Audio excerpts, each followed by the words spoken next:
My name is AFEEQAH binti AHMAD, number Menteri A23A2237. For the introduction, this case study examines the impact of Malaysia's minimum wage law, which set a monthly minimum wage of RM1,500 Malaysia for Peninsular Malaysia on employment rates and labour market dynamics. The study highlights the difficulties of setting the minimum wage higher than the equilibrium wage, leading to an imbalance in labour supply and demand, and a rise in employment among unskilled workers. The study aims to investigate the efficacy of minimum wage laws and the necessary government action to help both employed and jobless workers in a changing economic environment. The best action the government should take to help employed workers is to implement programs for targeted training and upskilling. The government can devise initiatives to help employed workers improve their skills.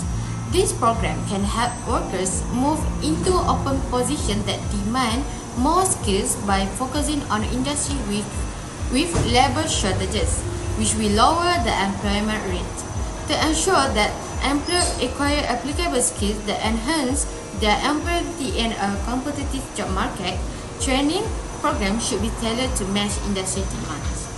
Assalamualaikum. Today I will present about question 1a.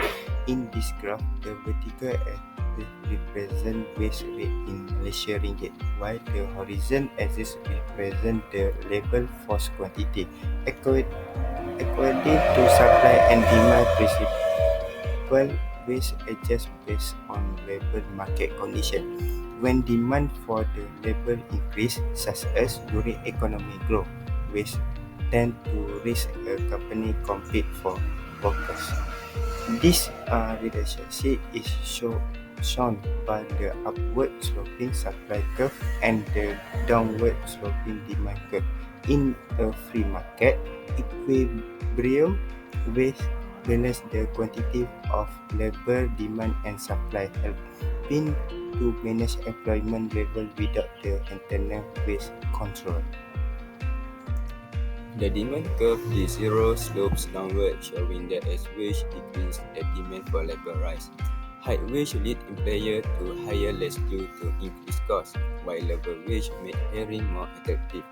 For the example, at RM 1,500, only 40,000 workers are needed, but at the equilibrium wage of RM 1,200, demand increased to 60,000.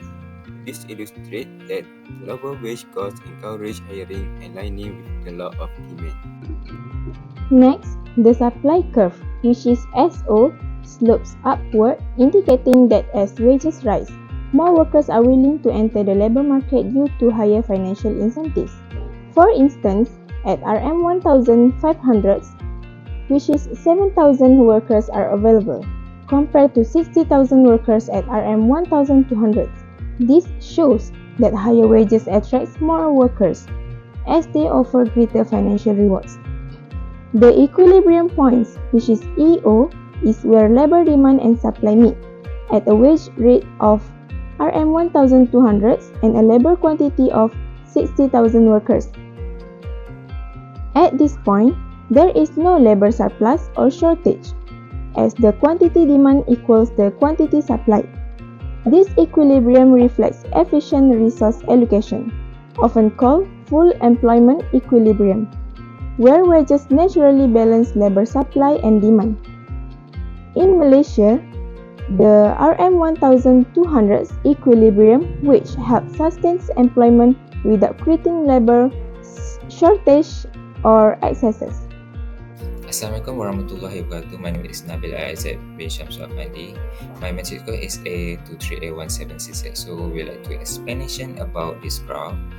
So when the government sets a minimum wage above the equilibrium at 1,500 ringgit, for example, which this high wage, more people want to work, the quantity of labor supply rises to 70,000. However, at the same time, company reduce their demand for labor because the cost of hiring has increased. So the quantity of labor demanded drops to 40,000.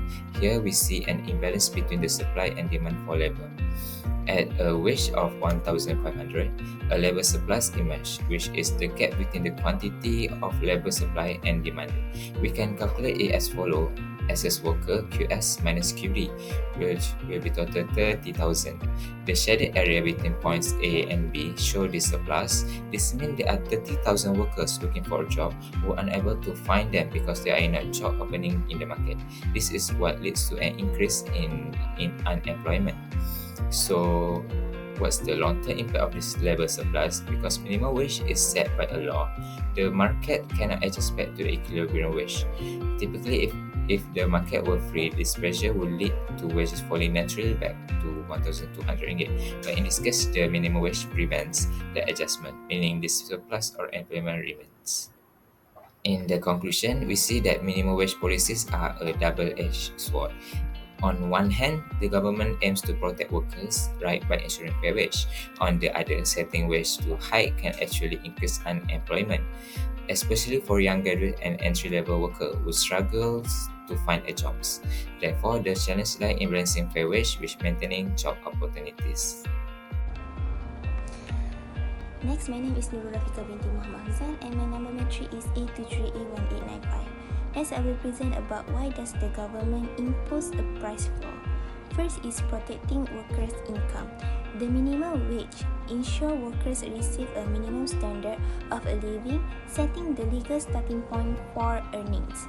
It helps pay for necessities like food, housing, and medical care, reduce poverty, and advocates for equality by ensuring the lowest paid workers receive just remuneration, thereby promoting social equity.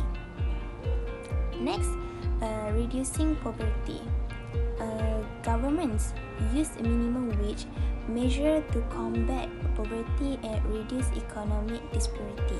This increases purchasing power for low-wage individuals, boosting the local economy and job creation. It also promotes labor participation as a higher wages encourage more people to join or stay in employment. The primary goal is to ensure employees receive enough money to meet essential expenses, helping low-income workers escape poverty. Last one, improving worker productivity and morale. A minimum wage boosts worker productivity and morale by ensuring employees feel valued and respected, leading to increased motivation and engagement. Fair pay fosters a positive work environment, reducing unplanned leave and promoting a more reliable workplace. Improved morale also reduces turnover, saving business money and requirement and training. Long-term, employees gain essential skills, making them more productive and efficient, benefit both employee and employers. That's all. Thank you. The conclusion is, the case study on Malaysia's minimum wage law reveals both planned and unexpected advantages. The 1,500 ringgit wage has exacerbated employment, particularly among unskilled labourers. The government should implement job training programs, company incentives and improve support services, for example, job placement assistance.